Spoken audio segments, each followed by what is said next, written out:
Bonjour à toutes et à tous. Aujourd'hui, on va aborder un peu quelques sujets relatifs à la voiture RC, hein, et pas que au challenge Tamiya. Euh, c'est surtout une philosophie et une manière de piloter, de se comporter sur les courses. Alors, il faut garder en tête que vous êtes là pour faire de la petite voiture, hein.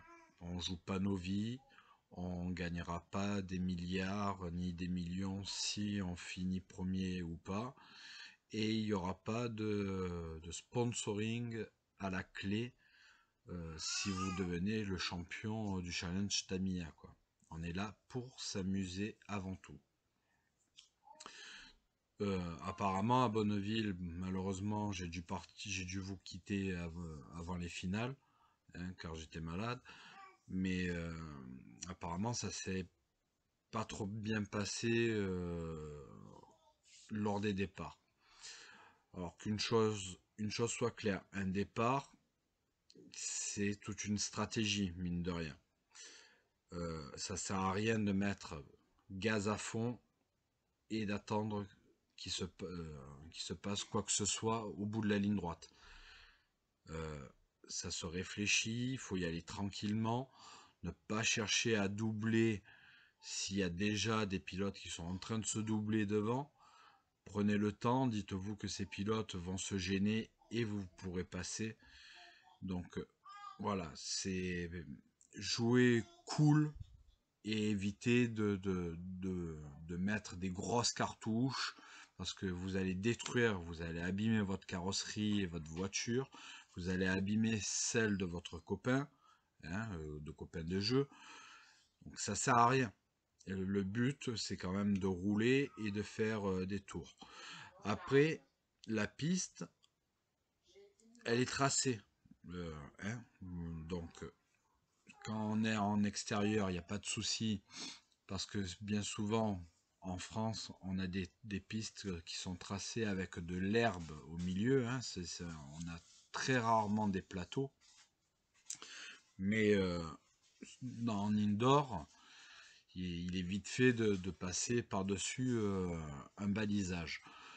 Quand c'est le cas, si vous êtes derrière une voiture, que vous faites la faute, que vous passez par-dessus le balisage, au lieu de repartir, au lieu de repartir normalement, vous attendez que la voiture qui était devant vous repasse devant vous pour redémarrer. C'est une question, comment dire, de logique et de respect de ses copains. Parce que dans ce cas, on enlève le balisage, on roule plein gaz et on voit ce qui se passe, quoi, hein, les gars. Il faut rester logique, hein. Euh, c'est difficile de se concentrer avec madame et le petit, désolé. Euh, Donc oui, comme je vous dis, quand vous faites une faute, que vous retrouvez de l'autre côté de la piste ou quoi, vous savez très bien quelle voiture était devant vous ou pas. Donc vous attendez que cette voiture repasse pour partir derrière. Voilà. On peut aussi aborder le sujet des dépassements. Alors, moi je suis un fervent défenseur des coups de portière, des petits coups de pare-choc, mais tout en étant gentil, hein.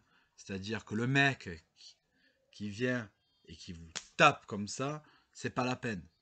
Là, c'est que ça a été fait exprès, c'est le but, c'était de vous dégager. Donc là, moi, la prochaine fois, si je vois un comportement comme ça, il y aura une pénalité.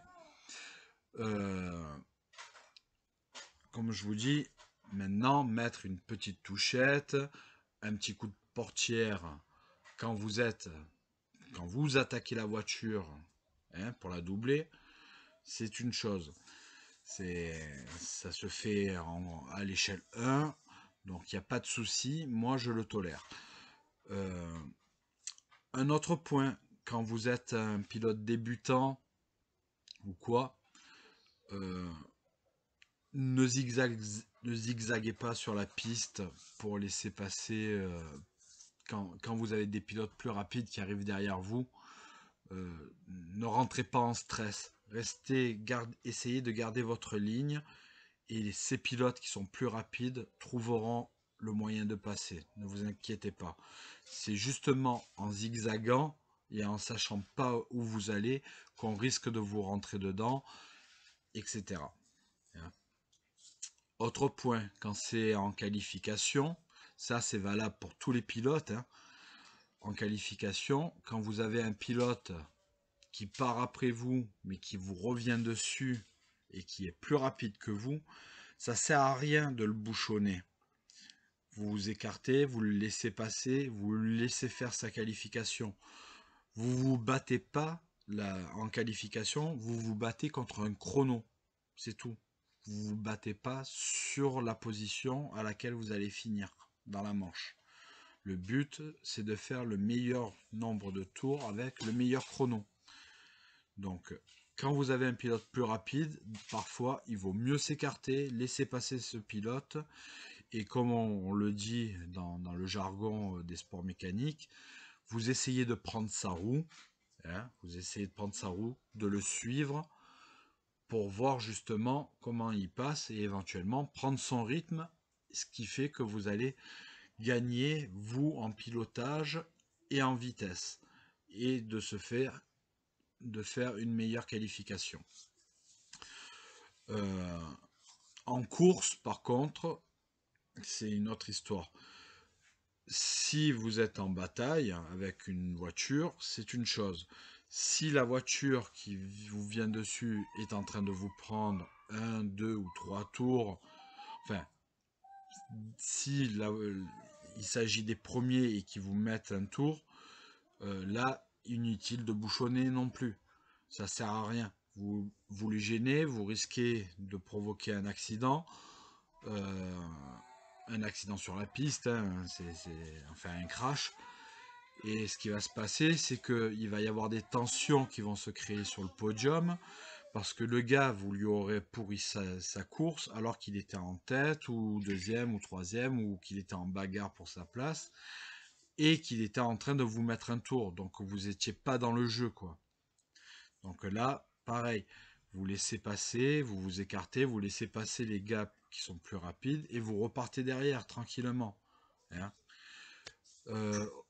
Un dernier point sur lequel on pourrait discuter, écoutez, non, en fait, dernier point, j'ai trouvé que vous avez été tous très respectueux lors de cette première manche, même pendant les roulages libres, hein. Vous avez tous bien attendu au pied du podium qu'un pilote descende pour prendre sa place, etc. Donc ça, c'était vraiment très bien. C'était un très beau respect de la part de tous. Après, si vous avez des sujets sur lesquels vous voulez qu'on discute et qu'on aborde, n'hésitez pas à le dire, hein.